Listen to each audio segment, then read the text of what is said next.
Good morning, students. This is the 7th session of the chapter Consignment Accounts. So today let us answer a problem on the preparation of consignment account and consignee's account when the problem contains information relating to normal losses. That too, you must know how to value consignment stock at the end of the year when normal losses are given in the question.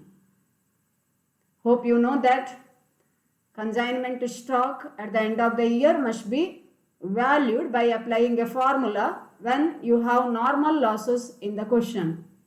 So let us go through the question first. Rakesh and company consigned to Ramesh 20,000 tons of coal costing rupees 20 per ton and incurred rupees 62,000 expenses. Ramesh reported the sales of 15,000 tons of coal at rupees 30 per ton. So, while reading the question only, you can easily make out that Rakesh and company is the consignor and Ramesh is the consignee. And 20,000 tons of coal were sent by the consignor at rupees 20 per ton and the expenses of consignor amounted to rupees 62,000.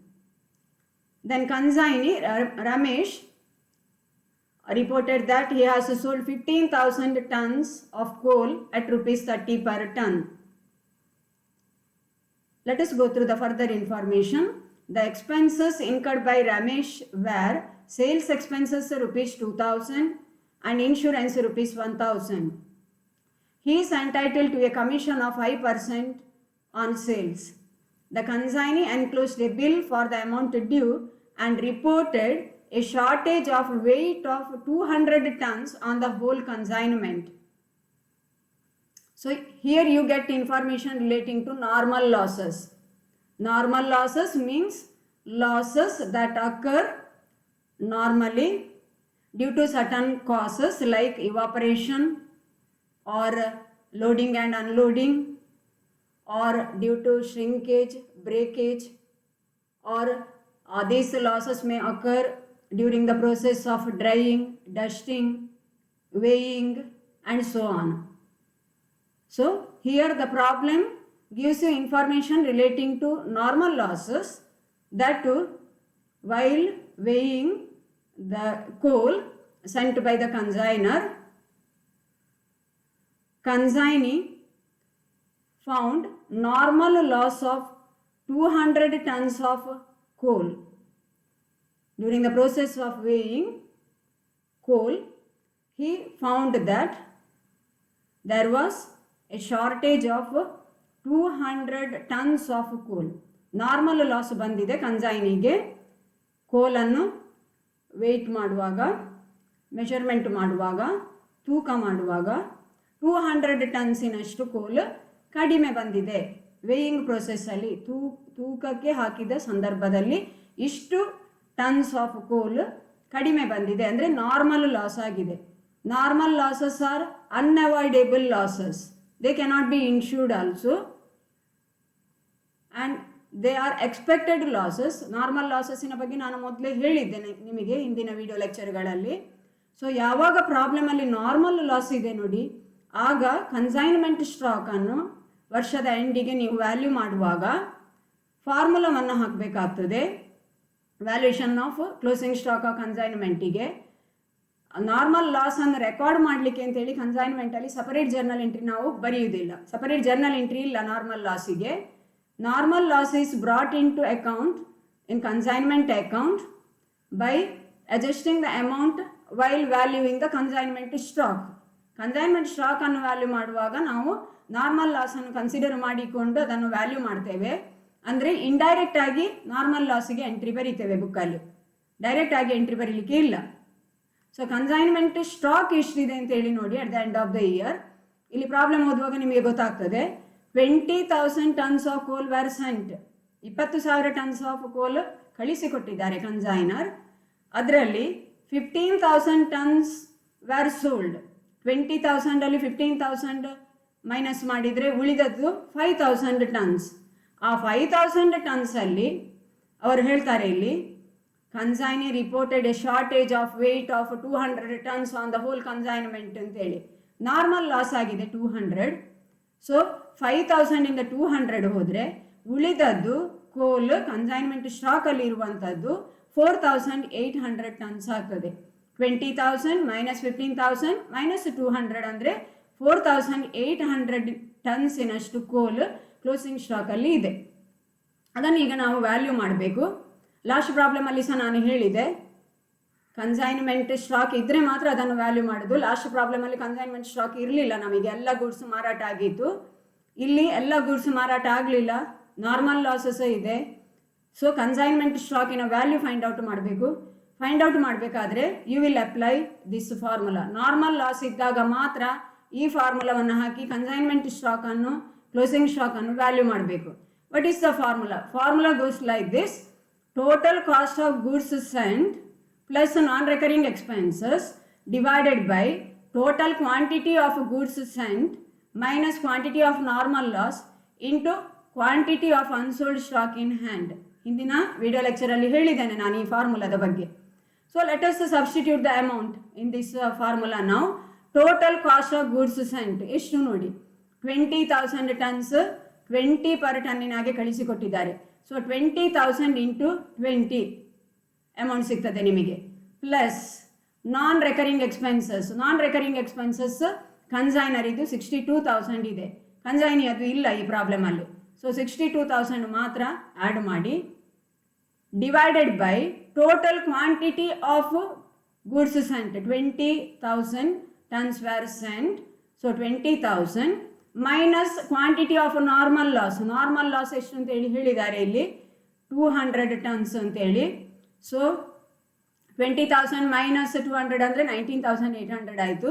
Into quantity of unsold stock, ಅದು ಕೂಡ ಆಗಲೇ ಹೇಳಿದೆ ನಾನು, 20,000 minus 15,000 ಮಾರಾಟ ಆದದ್ದು, less ಪುನಃ normal loss. ಎಷ್ಟು normal loss ಆಗಿದೆ ನೋಡಿ, ಎಷ್ಟು ಕ್ವಾಂಟಿಟಿ ಲಾಸ್ ಆಗಿದೆ, 200. ಸೊ 20,000 ಮೈನಸ್ 15,000 ಅಂದರೆ 5,000 ಆಯಿತು. 5,000 ಇಂದ 200 ಮೈನಸ್ ಮಾಡಿದರೆ 4,800 ಆಗ್ತದೆ. ಸೊ ಇಲ್ಲಿ ಅಮೌಂಟ್ ನೋಡಿ, 20,000 ಇಂಟು 20 ಅಂದರೆ 4 ಲ್ಯಾಕ್. 4 ಲ್ಯಾಕ್ ಪ್ಲಸ್ 62,000 ಅಂದರೆ 4,62,000 ಆಯಿತು. ಇಂಟು 4,800 ಹೇಗೆ ಬಂದದ್ದು ಅಂತ ಹೇಳಿದೆ ನಾನು ಆಗಲೇ. Total quantity sent 20,000, quantity of goods sold 15,000, quantity of normal loss 200. So 20,000 minus 15,000 minus 200 ಅಂದರೆ 4,800 ಆಯಿತು. Divided by total quantity of goods sent 20,000 minus quantity of normal loss 200 ಅಂದರೆ 19,800 ಆಗ್ತದೆ. ಸೊ ಫೈನಲ್ ಅಮೌಂಟ್ ನಿಮಗೆ 1,12,000 ಬರ್ತದೆ. ಇದು value of consignment stock at the end of the year. ಇಷ್ಟ ಆದ ನಂತರ ನಿಮಗೆ ಬೇರೇನು ನಿಮಗೆ ಕ್ಯಾಲ್ಕುಲೇಷನ್ಸ್ ಮಾಡಲಿಕ್ಕಿಲ್ಲ ಈ ಪ್ರಾಬ್ಲಮಲ್ಲಿ. ಸೈಡ್ ಹೆಡ್ಡಿಂಗ್ ಬರೀರಿ. ಏನು ಕೇಳಿದ್ದಾರೆ ಕ್ವಶನಲ್ಲಿ ನೋಡಿ, prepare consignment account and Ramesh account in the books of Rakesh and company. Rakesh and company is the consignor. So side heading ಬರೀದು, in the books of Rakesh and company consignor, prepare consignment account. ಗೊತ್ತು ಅಂತೇಳಿ ಗ್ರಹಿಸ್ತೇನೆ ನಾನು ನಿಮಗೆಲ್ಲರಿಗೆ ಸಹ ಕನ್ಸೈನ್ಮೆಂಟ್ ಅಕೌಂಟ್ ಮಾಡೋದು ಹೇಗೆ ಅಂತೇಳಿ. Just like trading account prepare ಮಾಡುವಂಥದ್ದು ಇದನ್ನು. ಆದರೆ ಟರ್ಮ್ಸ್ ಮಾತ್ರ ಸೇಮ್ ಟರ್ಮ್, ಟ್ರೇಡಿಂಗ್ ಅಕೌಂಟಿನ ಟರ್ಮ್ಸನ್ನು ಯೂಸ್ ಮಾಡಲಿಕ್ಕೆ ಆಗೋದಿಲ್ಲ. ಇಲ್ಲಿ ಕನ್ಸೈನ್ಮೆಂಟಿಗೆ ರಿಲೇಟೆಡ್ ಟರ್ಮ್ಸನ್ನು ನೀವು ಯೂಸ್ ಮಾಡಬೇಕು. ಸೊ ಫಸ್ಟಿಗೆ ಓಪನಿಂಗ್ ಸ್ಟಾಕ್ ಆ ಕನ್ಸೈನ್ಮೆಂಟ್ ಇದರಲ್ಲಿ ಇಲ್ಲ, ಅದರಿಂದ ಇಲ್ಲಿ ಬರೀಲಿಕ್ಕಿಲ್ಲ ನೋಡಿ. ಕನ್ಸೈನ್ಮೆಂಟ್ ಅಕೌಂಟಲ್ಲಿ ಓಪನಿಂಗ್ ಸ್ಟಾಕ್ ಇಲ್ಲ ಈ ಪ್ರಾಬ್ಲಮಲ್ಲಿ. ನೆಕ್ಸ್ಟ್ ನೋಡಿ, ಸೆಕೆಂಡ್ ಐಟಮ್ ಟ್ರೇಡಿಂಗ್ ಅಕೌಂಟಲ್ಲಿ ಬರೋದು ಪರ್ಚೇಸಸ್. ಇಲ್ಲಿ ಪರ್ಚೇಸಸ್ಸಿನ ಬದಲು ನೀವು to goods and on consignment ಅಂತೇಳಿ ಬರೀಬೇಕು. ಸೊ 20,000 ಇಂಟು 20 ಅಂದರೆ 4 ಲ್ಯಾಕ್ ಆಗ್ತದೆ, ಅದನ್ನು ಬರೀರಿ. To goods and on consignment 20 into 20,000 4 lakh. Then expenses incurred by the consignor 62,000. Journal entry ಗೊತ್ತು ನಿಮಗೆ, consignment account debtor to cash or bank 62,000 expenses incurred by consignor. Next, Ramesh reported the sale of 15,000 tons at ₹30 per ton. Sales trading ಅಕೌಂಟಿನ credit ಸೈಡಲ್ಲಿ ಬರೆಯುವಂಥದ್ದು. ಇಲ್ಲಿ ಕೂಡ consignment ಅಕೌಂಟಿನ credit ಸೈಡಲ್ಲಿ ಬರೀಬೇಕು. ಬರೆಯುವಾಗ ಮಾತ್ರ ಬೈ ಕನ್ಸೈನೀಸ್ ಅಕೌಂಟ್ ಅಂತೇಳಿ ಬರೀಬೇಕು. By Ramesh account sales 15,000 into 30 4,50,000 ಆಗ್ತದೆ, ಬರೀರಿ ಅದನ್ನು. ನೆಕ್ಸ್ಟ್ ಹೇಳ್ತಾರೆ ನೋಡಿ, his expenses consignees expenses were sales expenses 2,000 and insurance 1,000. Entry ಬರೀಬೇಕು. Consignment account debtor to Ramesh account, consignees account, consignment account debtor to Ramesh account. ಯಾವುದೆಲ್ಲ ಎಕ್ಸ್ಪೆನ್ಸಸ್ ಅದನ್ನು ಬರೀರಿ. Sales expenses 2000, insurance 1000, total 3000. Then the next one, he is entitled to a commission of 5% on sales. So ಕಮಿಷನಿಗೆ entry ಬರೀರಿ. Consignment account debtor to Ramesh account. ಇದನ್ನು ಯಾವಾಗಲೂ ಸೇಲ್ಸಿನ ಮೇಲೆ calculate ಮಾಡುವಂಥದ್ದು. So 4,50,000 ಮೇಲೆ ಎಷ್ಟು ಪರ್ಸೆಂಟೇಜ್ ಹೇಳಿದ್ದಾರೆ ನೋಡಿ, 5% ಹೇಳಿದ್ದಾರೆ. 5% ಕ್ಯಾಲ್ಕುಲೇಟ್ ಮಾಡಿ. ಸೊ ದ ಅಮೌಂಟ್ ಈಸ್ 22,500 ಆಗ್ತದೆ. ಅದನ್ನು ಬರೀರಿ, 22,500. ಇಷ್ಟ ಆದ ನಂತರ ಕನ್ಸೈನ್ಮೆಂಟ್ ಸ್ಟಾಕ್ ಬರಿಬೇಕು ನೋಡಿ. ಕ್ಲೋಸಿಂಗ್ ಸ್ಟಾಕ್ ಅನ್ನು ಬರಿಬೇಕು ಟ್ರೇಡಿಂಗ್ ಅಕೌಂಟಿನ ಕ್ರೆಡಿಟ್ ಸೈಡಲ್ಲಿ. ಇಲ್ಲಿ ಕೂಡ ಕ್ಲೋಸಿಂಗ್ ಸ್ಟಾಕ್ ಕನ್ಸೈನ್ಮೆಂಟ್ ಅನ್ನು ಬರಿಬೇಕು.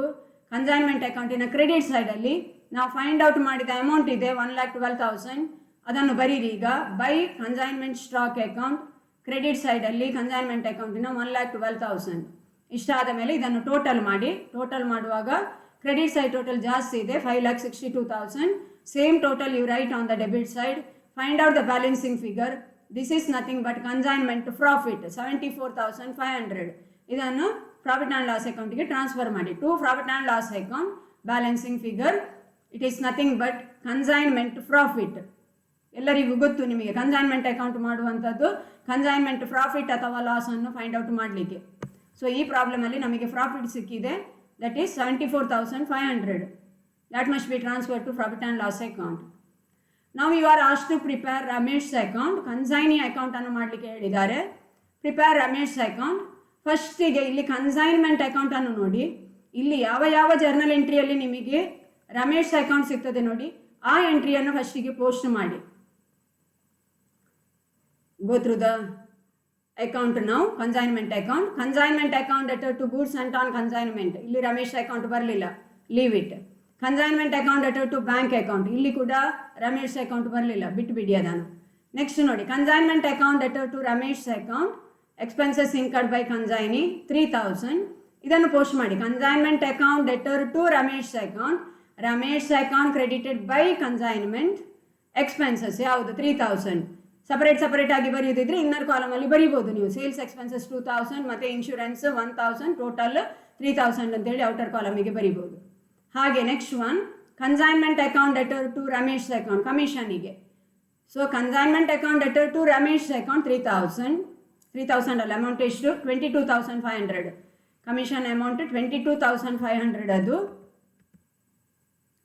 ಸೊ 22,500 ಅನ್ನೀಗ ಪೋಸ್ಟ್ ಮಾಡಬೇಕು. Consignment account debtor to Ramesh account. Ramesh account credited by consignment account. Commission 22,500 ಬರೀರಿ. ನೆಕ್ಸ್ಟ್ ಇಲ್ಲಿ ನೋಡಿ, consignment account debtor to profit and loss account. Ramesh account ಅಲ್ಲಿ ಬರುವುದಿಲ್ಲ. ನೆಕ್ಸ್ಟ್ ಎಂಟ್ರಿ ನೋಡಿ, consignment account credited by Ramesh account. ಇದು ಜರ್ನಲ್ ಎಂಟ್ರಿ ರೀಡ್ ಮಾಡೋದು ಹೇಗೆ, Ramesh account debtor to consignment.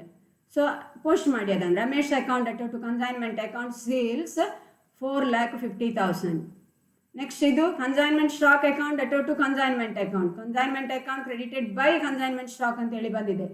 ಇದು ಕನ್ಸೈನಿಯ ಅಕೌಂಟಲ್ಲಿ ರಮೇಶ್ ಅಕೌಂಟಲ್ಲಿ ಬರುವುದಿಲ್ಲ. Next go through the question. ಇಲ್ಲಿ ಕ್ವಶನನ್ನು ನೋಡಬೇಕು ಫಸ್ಟಿಂದಲೇ. Rakesh and company consigned to Ramesh 20,000 tons of coal costing ₹20 per ton.